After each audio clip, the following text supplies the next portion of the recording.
Hello everyone, welcome to my channel. It's Kay here, and at the moment I'm trying to show you a card that I've done as a result of watching a tutorial by Scrimpingmommy, and it's quite a unique double easeled card. Now while we're trying to put this back up on the tripod, I will try and keep focused on the job in hand.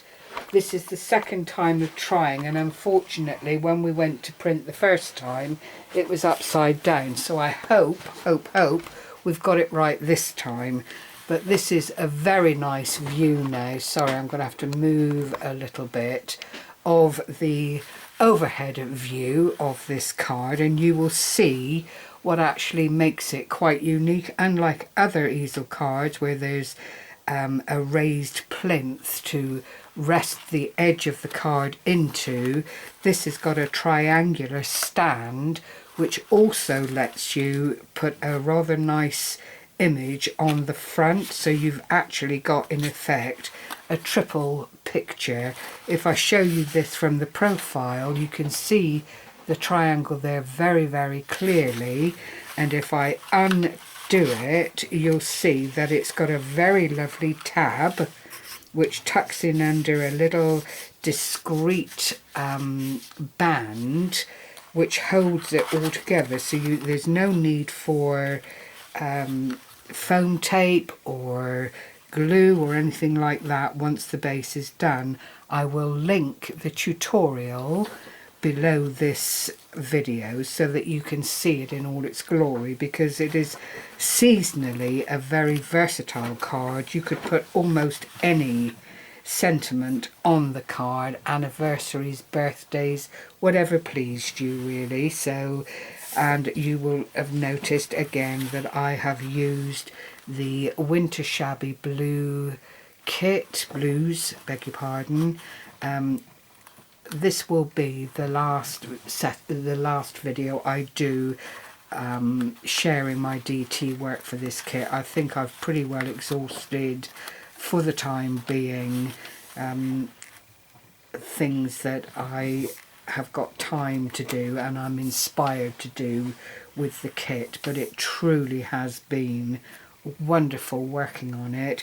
What I've used to make these projects today are leftovers, and when is a leftover not a leftover?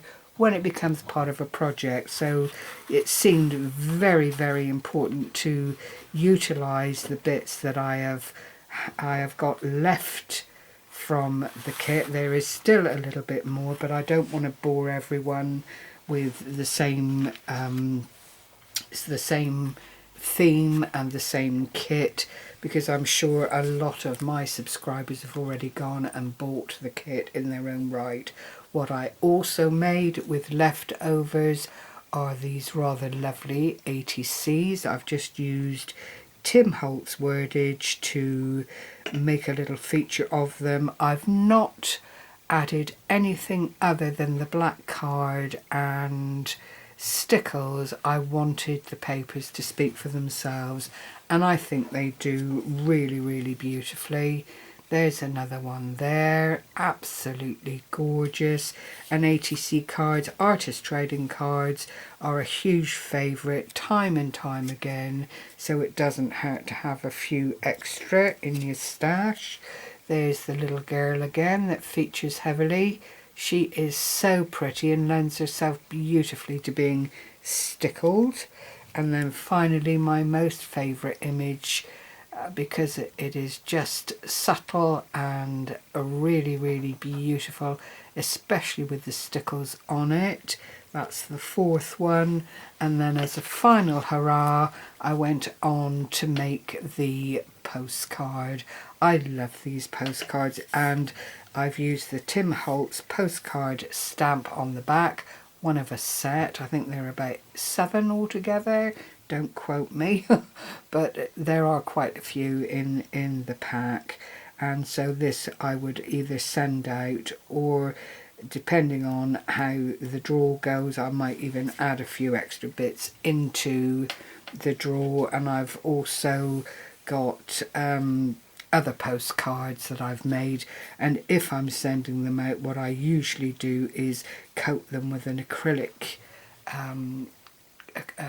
finish, so that by the time it goes through the post and it's franked and it's handled, it doesn't actually pick up all the grease and everything that it's likely to encounter on its journey from one destination to another. So I hope you've enjoyed my little dabblings with this lovely kit.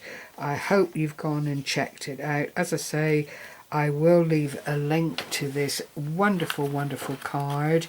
It's a fair old size. It's 8 inches long, but it folds to, when it's all folded down, it folds down to approximately 4 inches. So I think it would fit quite nicely in a DL sized envelope. Let me just hold the back up. Yes, if you see it in its held up against a DL size envelope, then you can see once it's folded down and folded over, it will fit into a DL envelope very smoothly. And whilst it may not be the cheapest card to post because of the multi-layers, it would certainly be stunning. Just don't forget to include instructions if you're sending it to a non-card maker on how to put it all together once it's opened. That said, thank you so much as always for supporting my little play with this lovely kit, and for supporting my channel. It is very much appreciated. Take care everyone. Happy crafting. Bye bye for now.